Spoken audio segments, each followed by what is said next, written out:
Hello everyone, sorry it's been a few days since I released a video. For those of you that don't know, I'm studying at university to do a Masters of Business Administration, and I had two deadlines, two 3,000 word essay deadlines for marketing and innovation and creativity in business that were due in today, Monday the 26th of April, and I did them. So now I'm free for at least another 2 months before I have another set of deadlines that I need to get some stuff in for. But it means I can get back to being more regular with my content upload. The other thing that you guys might know is that I've moved house recently and I do not have internet at the new house. I've got like a mobile data router, like using LTE, but the upload is 1 megabit a second, so I can almost never going to be able to upload a video when I'm at home. So I'm at my parents' house right now. They have really, really good internet, but it is about a 20-minute drive from my house, and it means I can't stay here late at night because obviously you've got to look after Rupert and spend some time with Emily. So I'm just a little bit constrained for workflow right now, but otherwise, I'll get the important videos out. Once I'm back in my home, I'll be back on track. Thanks to G2A for sponsoring the channel, and also thanks to G2A for being very flexible with my sponsor obligations due to my personal circumstances. They've been really good about it. Yeah, and also there's that giveaway. Comment, like on the video. You guys know what's up. All right, let's talk about the next patch, which is this will be coming out at 5 a.m. My time on Tuesday because it was delayed a little bit. So we're gonna go through the patch. Okay, new champions. Everyone's been waiting for this. May the 6th at midnight, we will get Rengar, who is a assassin, jungler or Baron laner, but I think a lot of people mostly play him jungle, but he can be played in the Baron lane, and he is the direct nemesis of Kha'zix. He's essentially like he empowers his basic attacks. He can slow you with a little bowler, and his ultimate sends him invisible, and then also makes him powerful when he jumps from his invisibility onto a target, and he can leap in his invisibility onto a target. You see any Alien and Predator vibes? This is Alien and Predator. Kha'zix is Alien, and he's also an assassin, so we're getting two assassins in the jungle. They're both primarily played AD, so attack damage. There are some ways that you can play them AP, but I wouldn't recommend it. Kha'zix is he's a little bit like Kai'Sa. He's from the Void. He has a lot of abilities that deal extra damage when you are isolated. So if you're by yourself, his first ability will do excess damage. His ultimate also sends him invisible, but for a very short period of time, and it empowers his next basic attack coming out of invisibility. He has a leap, and he has like a skill shot that's like void spikes, and they slow and deal damage in an area. Kha'zix can upgrade his abilities every time he hits level 5, 9, and 13. Should be able to upgrade his abilities. And they just basically, a little bit like Kai'Sa, give them a little bit more power. But instead of needing specific stats to upgrade, Kha'zix gets his upgrades when he hits a certain level. We're going to have a load of cool skins. Forecast Janna. I didn't think they were going to release that one, honestly. The two God King skins, and we've got Death Blossom Kha'zix and Night Hunter Rengar, both are great skins. We've also got a bunch of new accessories, which you can see here, which includes icons and charms, all that kind of stuff. And it looks like there is going to be two teams for an event, and you'll either be Team Kha'zix or Team Rengar. And it looks like the icons, as you can see here, whichever team wins is going to get the kind of the adjusted icon. So that's really interesting. So if your team wins in the event, you're going to get an exclusive icon that you will not be able to get if you are on the other team. So choose wisely. I think choose Kha'zix.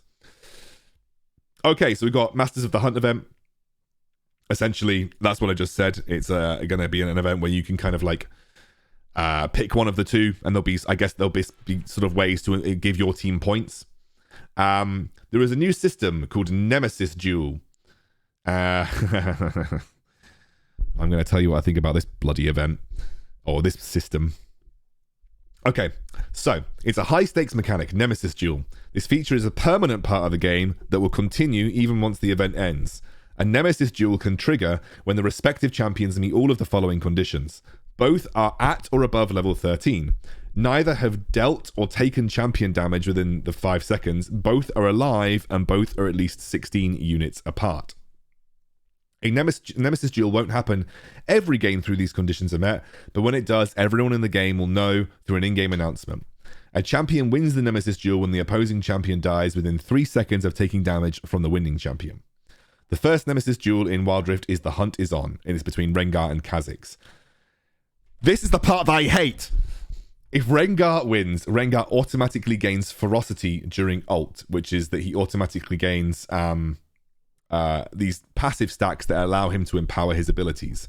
If Kha'zix wins, he gains an extra evolution, which instead of being able to evolve 3 out of his 4 abilities, he'll be able to evolve 4 out of his 4 abilities, which is disgusting.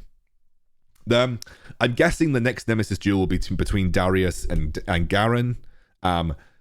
But this kind of system triggers me, and they put it in the normal League of Legends client when Kha'zix and Rengar were released, and then they removed it later on because it's in my opinion it's not fun. Like this is going to force the Kha'zix and Rengars in your game to run it down like madmen, because they're going to be like, I have to kill the enemy Rengar, the enemy Kha'zix, no matter where they are, because a Nemesis Duel is on. And I think Riot underestimate the will of the player base to run it down for something as stupid as this. So I just feel like this is an event that's a little bit anti-competitive and not going to be particularly good in the high levels of play. But I guess Riot's argument would be in high levels of play, they should ignore it if it's going to negatively affect the game's condition. But then even in low levels of play, like surely people are going to get frustrated if they have a Kha'zix or a Rengar. And let's say the Kha'zix is like really far behind and he's like, I must kill the Rengar to get back in the game. So he just randomly runs across the map looking for Rengar.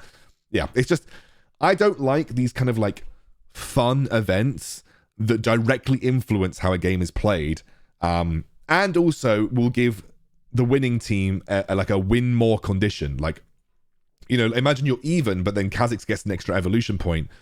That could actually tip the game balance one way or the other. I'm not a fan of these types of events personally, but you know, I can see why they could be fun. I don't find them fun, but I can see why they could be fun. Let's talk about champion changes. Darius is getting a base health and base health regen nerf. I think this just means that his counter matchups will be like slightly easier for him to get. I mean, they love taking 40 HP off, by the way. Do you remember the last patch? It was just 40 HP everywhere. This just means it'll be slightly easier to counter him in the laning phase. Like Fiora and Gragas, etc. They'll have a slightly easier time dealing with Darius. But I still think Darius will be good. I just think this actually might be enough to just kind of tip him off the top tier. Because he does have a lot of counter matchups. This is going to make countering him slightly easier because he's got less health to work with and his health regen's lower. Draven, basically they're nerfing the damage on his spinning axes. I kind of agree with this. I think Draven has a very unique mechanic, which is very difficult for most AD carry players to master because it requires a very different style of play. Now people have kind of got the hang of Draven. I think he is quite oppressive, and I think good Draven players can take over lanes, and there's nothing you can do about it. So I think this is a relatively good change. 10 damage is enough to impact the early stages of the lane and allow a little bit more space for people to come back. Do I still think Draven will be a lane-dominant AD carry? Absolutely, yes. Do I think this is going to make Draven significantly worse? No, but it is enough of a nerf to make him a little easier for those who don't like playing against Draven to play against him. Evelyn, she's getting a cooldown nerf on her ultimate. Do I think this is enough? Probably yes. I actually think out of every part of Evelyn's kit, the worst part was how often her ultimate was on cooldown, available early on into the game. 20 seconds might not seem like a lot, but it is a relatively big deal. So I think this is a good shout for Evelyn, and I think it is a significant enough nerf that it may impact her early snowball potential, because I want to put the caveat on it that I think Evelyn snowballs too hard. Like I really think she snowballs too hard. This might influence her early snowball potential. I don't think it's going to make Evelyn significantly worse if she's able to get ahead in the mid game, for instance, where she's already got 2 points in her ultimate or whatever, or she's already got a lot of ability haste on her kit. But I think just from like early level 5, it might influence her ability to sort of stop her from snowballing too hard. The only other problem that I have with Evelyn, and it's a problem with junglers in general really, is it's way too easy to get level 5. I think Evelyn's clear speed's a little too high. And And I think that it's too easy for her to get to level 5, walk into a lane and just kill someone, and that's a very easy way to snowball. But at least now, if she does that, she'll have 20 seconds extra, and she might not have it back up for, like, let's say the dragon fight, and it might be influential enough to stop her snowballing too hard. So I still think Evelyn will be a very, very good jungler. I think this just might limit some of her snowball potential. This is the most hilarious, like, shit I have read ever, and I think it's so funny. Galio had a pretty insane bug where actually his first ability dealt damage twice on impact. It was dealing double damage accidentally, which is why he felt so strong as an AP mid laner. So they're basically increasing his tankiness. They're giving his Colossal Smash back the original cooldown, but they have bug fixed his Winds of War, where they've reverted the health, the percentage health per AP ratio, but they've basically stopped Galio's first ability dealing damage twice. They're basically cutting the initial damage of what Galio did have by 50%, which is a pretty ridiculous nerf, even though it's a bug fix. This will genuinely impact Galio AP mid. The reason Galio AP mid was so insane is that his first ability seemed to do ridiculous damage. They've cut that. This probably will impact Galio mid. I think the tanky changes are good, and I still think he'll be a relatively good choice in high CC require situations. I also think this is going to make his support path a lot better as well. But it is a massive nerf to what Galio's live damage was. Whether it was the right damage or not clearly wasn't the case, but it's a nerf to Galio's live damage. And so that will bring him down a little bit in terms of an AP mid laner.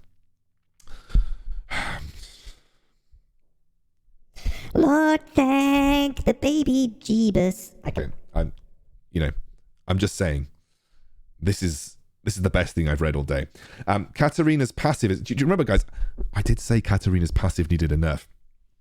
Katarina's passive is getting nerfed by 10 damage pretty much across its scaling, and they're also decreasing her Shumpo range by just under 10%. Is this enough? Maybe. It's not a lot of damage taken off her passive, and the Shumpo range is less than 10%, although, realistically, that is a pretty significant nerf to a radius, right? But it's supposed to limit her snowball potential. So I'm guessing this is stopping Katarina from taking over from early dragon fights, but I don't think it's going to make that much difference if Katarina gets into the late game stages and she's relatively even anyway. I still think Katarina will be very good. These are not big nerfs to Katarina. The Shumpo range is maybe a little understated. The Shumpo range is probably more than I'm letting on, but a 10 damage, like a 10 base damage on her passive really isn't that big of a deal as the game scales up, but obviously will be more of an impact in the laning phase and also at first dragon fights. So we'll have to see whether it impacts her. I still think Katarina will be relatively good. I still think the problem with Katarina is that she can pick up her daggers in her ultimate when moving around, and it's way too easy to like cancel the ultimate and reset Shumpo at the same time. So that's my problem with Katarina, but this is a good step. I guess we'll have to see whether it carries on. Leona is getting some buffs, some big buffs. And again, it's kind of what I mentioned.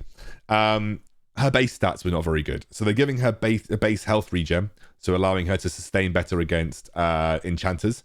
They're giving her more damage on her passive, and that's quite a bit more damage on her passive, especially early game, just allowing you to be a bit more burst heavy in the laning phase. And they're increasing the Zenith Blade range by 0.5, which will allow her to engage more consistently onto enchanter supports. So these are some good buffs for Leona. She was already pretty good. We could be like bordering S plus tier with this particular set of changes. There's nothing actually changing with Teemo. It's just a tooltip fix, so nothing important. Ziggs is getting a early game bouncing bomb cooldown nerf. So he's getting a 1.5 second cooldown added to the first level of his ability, which means his level 1 is going to be a lot weaker. Not that the Ziggs level 1 was particularly strong anyway, but it normalizes by the time that you max bouncing bomb. So you won't feel this nerf by the time that you get to level 7. So you won't feel this nerf by the time that you get to level 7. Which, I think Ziggs will still be fine. I think Ziggs will still be really good, actually. His early levels were a bit obnoxious, but I don't think this is massively going to impact Ziggs' capabilities. We're seeing a lot of AD carry buffs this patch. A lot of AD carry buffs. Ashe is getting a volley cooldown buff. So 1 second off her volley cooldown at every level. Relatively impactful in the late game. Makes absolutely minimal difference in the early game. I don't think this will make Ashe much better. Tristana, for the 70,000th patch in a row, is getting a buff. This time, they're actually buffing what I think is important, which is her explosive charge damage. Her explosive charge damage is going up across the board, and they're also increasing her buster shot damage by 50 at every rank. I think this might make Tristana viable. She's had a whole slew of buffs, and this is the final buff that I think that actually can make Tristana a bit more viable in the laning phase. So keep an eye on Tristana. I think she could be bordering some of the strong AD carries, especially with these heavy engaged supports like Leona Tristana, looking for all-ins in the laning phase, could be a good shout on the next patch. Varus is getting a base mana increase. Ignore this because they've removed it from the patch notes, I think, coming out tomorrow. They're increasing the... One second, I'm going to cough. Sorry, my health's been a bit rubbish recently. They're increasing the missing health damage of Blighted Quiver, and they're massively ramping it up in the late game, which is pretty significant, actually. This may be enough to make Varus a bit more viable, because they're giving him like essentially a 3.25% increase in missing health damage even at level 1, and that ramps up to around 7% at level 15. So that's a 7% increase on missing health damage. That's pretty nutty. I actually think this could be enough to kind of like bring Varus into the meta a little bit more. Vayne's getting an ultimate cooldown buff and also ultimate AD bonus. Is it going to make Vayne viable? She still struggles in the laning phase. I think the meta is a bit punishing towards short-range AD carries that can't clear waves quickly, like Kai'Sa. This might make Vayne Baron lane better, though. Like, this might make Vayne Baron lane a bit better, so maybe Vayne Baron lane comes back in, because this is what they nerfed originally to try and stop Vayne Baron lane being oppressive, but this might actually make Vayne Baron lane oppressive again, so I guess we'll just have to see. Whether I don't think it impacts her bot lane power that much, honestly. Maybe her level 5 spike is a bit better, but then who do you I mean, I think Vayne wins 1v1 versus most AD carries in the game. You have to be really good with Vayne, I think, to maybe take advantage of this small power spike that you're getting at level 5, but I don't think it's going to make Vayne more of a niche pick than she already was, right? I don't think it's going to make her suddenly super meta.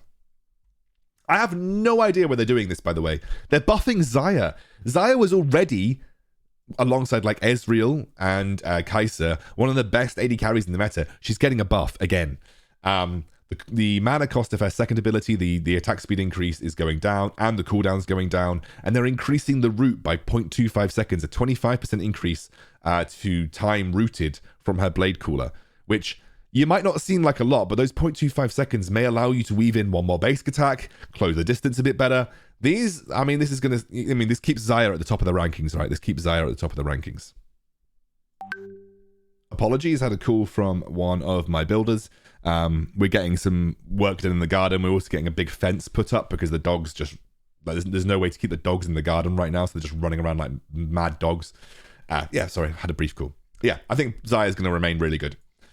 Item changes, Ardent Sensor. Nerfing Ardent Sensor and nerfing Harmonic Echoes. Do I think a 200 gold nerf to Harmonic Ardent Sensor is going to significantly impact it? Well, no, because there isn't really an item that you replace Ardent Sensor with. If you're trying to support a hyper carry, then Ardent Sensor is going to remain the item that you buy regardless, right? Whether a 200 gold delay to the power spike is relevant or not, probably not. It just depends whether you... Because let's be real, like... What are we thinking about when we think about item breakpoints? Like, what point in the game are we thinking about when it comes to item breakpoints? Like, usually, by first dragon, you want to have prioritized a boot enchant. Then maybe by the next dragon, you're looking to have that first item completed. So when you're thinking about points in the game where these tools and these items become relevant in team fights, 200 gold is probably not going to make the difference in terms of changing the way that Ardent Sensor is played. Harmonic Echoes is a direct nerf to the actual ability item, though. Base damage? Base damage? Does that mean base healing? Give me a sec. I actually don't know. I have to go and have a look at Harmonic Echo. I'm going to have a look at Harmonic Echo, guys. Harmonic Echo Wildrift. Right.